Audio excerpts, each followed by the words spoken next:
já volta com o assunto de hoje, mas agora vamos conhecer da porteira para dentro com Frederico Dávila. Seja bem-vindo. Obrigado, Joyce. Obrigado a você que está toda terça-feira aqui conosco, conhecendo da porteira para dentro. Notícia boa para o agro brasileiro, até que enfim, né, Frederico? O Brasil bate novo recorde de exportação de feijão e com a ajuda da Índia. Olha só, de janeiro a setembro, os produtores brasileiros exportaram mais de 360 mil toneladas, uma alta de 4% em relação ao mesmo período de 2024. E a Índia vem se tornando um parceiro importante para o agro brasileiro, né, Frederico?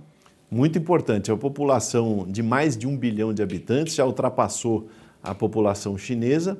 A Índia não tem ainda o poder aquisitivo da população chinesa, mas caminha para isso e tem na sua alimentação a questão dos feijões muito presente na alimentação indiana. E a Índia é o maior produtor de feijão, com cerca de 6 milhões de toneladas ao ano, e ainda assim precisa importar, né? E o Brasil é um dos principais fornecedores. A população indiana é 1,5 bilhão de pessoas, né? Como eu falei, e haja feijão realmente, né? E aí acaba sendo uma oportunidade para os produtores brasileiros, né? A maior parte do volume exportado vai justamente para a Índia. Veja só, Joyce. No caso da produção indiana de feijões, ela não é nem o dobro da produção brasileira, ela é quase o dobro.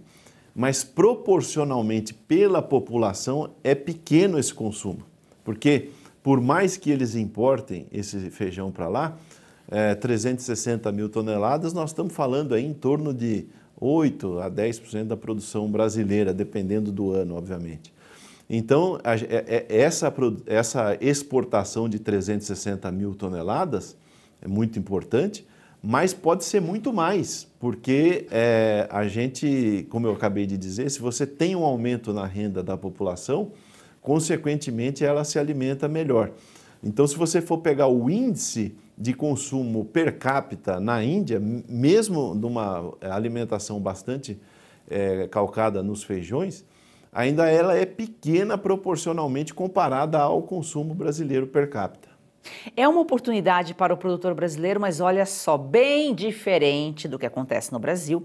A Índia ela é bem rigorosa na liberação de importações agrícolas, né, Frederico? Porque a base eleitoral do governo é formada por agricultores, né? O país beneficia primeiramente a população para depois abrir mercado para outros países. É o que deveria, é a lógica. Infelizmente, isso não acontece no Brasil.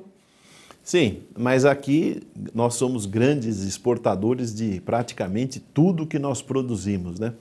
O que atrapalha aqui no Brasil é somente uma coisa, que é o governo. O governo atrapalha mais que o clima, atrapalha mais que os juros, atrapalha mais que qualquer outra coisa que você possa imaginar. Mas nós temos aqui, nós somos líderes, né? Nós somos ponta de lança de diversos mercados, suco de laranja, carne, celulose, soja, enfim, nós somos aí grandes lideranças nessas exportações. Mas a Índia, como eu sempre falo aqui, a gente sempre fala, né, Joyce? A Índia e a China, o pouco deles é muito, né? Porque é baseado numa população muito grande. O pouco deles, tudo é bastante. Então, se um chinês tomar uma xícara a mais de café ou se comer uma colher a mais de determinado produto, açúcar ou qualquer coisa que saia, ou tomar um copo a mais de suco de laranja, isso aí é extremamente expressivo em termos de volume, né?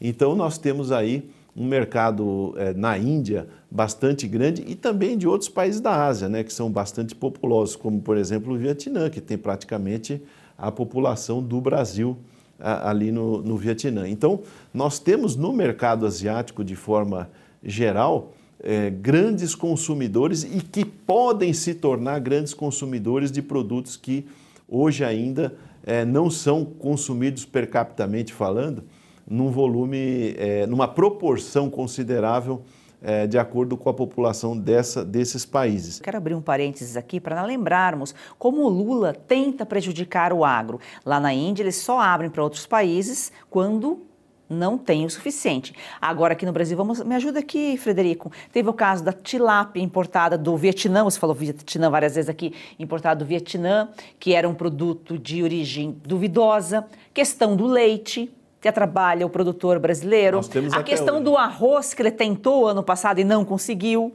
Verdade. Sendo que não havia necessidade, havia produto aqui, mesmo assim ele queria trazer de fora.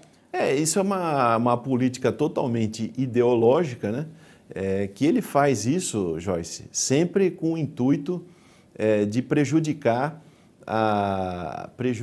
aqueles que trabalham e produzem, que é o produtor rural, que dificilmente está de acordo com as políticas do governo federal atual, e ele quer fazer graça com a mercadoria alheia, né? Então ele quer distribuir arroz com selo lá, que ele queria botar um selo no arroz, como se fosse uma marca registrada do governo Lula, e era um arroz importado.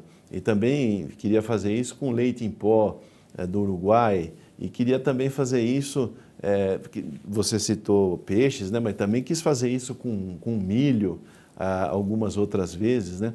Então, o governo federal, ele não entende nada de agricultura. Inclusive, você vê que o Ministério da Agricultura, em relação ao governo Bolsonaro, ele foi dilacerado, né? Ele tem o quê? 1/3 ou 1/4 do que ele tinha de estrutura sobre as políticas agrícolas brasileiras. Então, na verdade, você tem muito mais uma ferramenta de política ideológica e de companheirada do que um ente da federação, né? Um instrumento do governo federal para traduzir as políticas que o setor agrícola precisa em ações efetivas. Você não tem isso hoje em dia, né? Hoje, praticamente, quem faz as solicitações são o setor, através da CNA, da FPA, e acontece de eles darem sempre a raspa, a migalha, ou quando não dão absolutamente nada, como é o caso do Plano Safra atual, que nós falamos aqui no programa anterior. O Plano Safra, praticamente, ele não existe. Ele existiu no anúncio, existiu naquele episódio fantasioso que fizeram no Palácio, mas efetivamente, se você chegar no balcão dos bancos, ele praticamente não existe.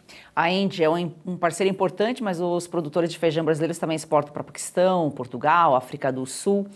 E o feijão vai para lá, o que vai para lá é o mungo preto, principalmente, né? Que é uma novidade até por aqui, uma variedade que foi lançada pelo Instituto Agronômico de Campinas, né? O IAC. E pegando só um gancho aí, não é só de feijão, né, que vive aí o produtor brasileiro, o gergelim também está crescendo, né, em produção e exportação, e é tido como um superalimento, né? O gergelim é consumido em culturas orientais e asiáticas também com bastante efetividade, né? É um consumo praticamente diário do gergelim. É uma alternativa na entre-safra em várias regiões do Brasil, principalmente no Cerrado, e é um mercado que o Brasil pode se colocar e pode expandir isso em áreas de maneira bastante ampla. E voltando ao que você estava comentando, né, Joyce, da questão do feijão mungo preto, há de se lembrar que o mercado dos pulses, né, pulses é toda essa cadeia dos feijões e os seus derivados, né, é uma cadeia muito grande.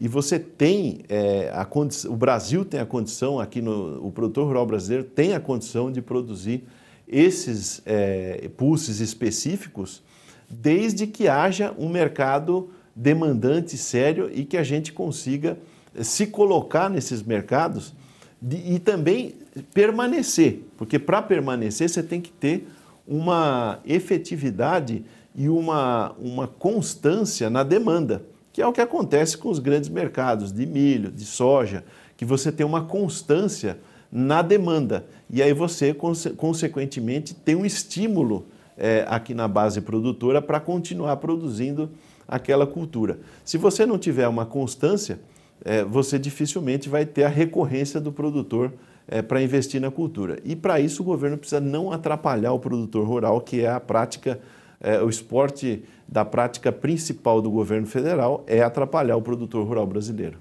Frederico, obrigada pelas informações. A gente se vê na próxima semana. Obrigado, Joyce. Obrigado você que está toda terça-feira aqui conosco na Força do Agro.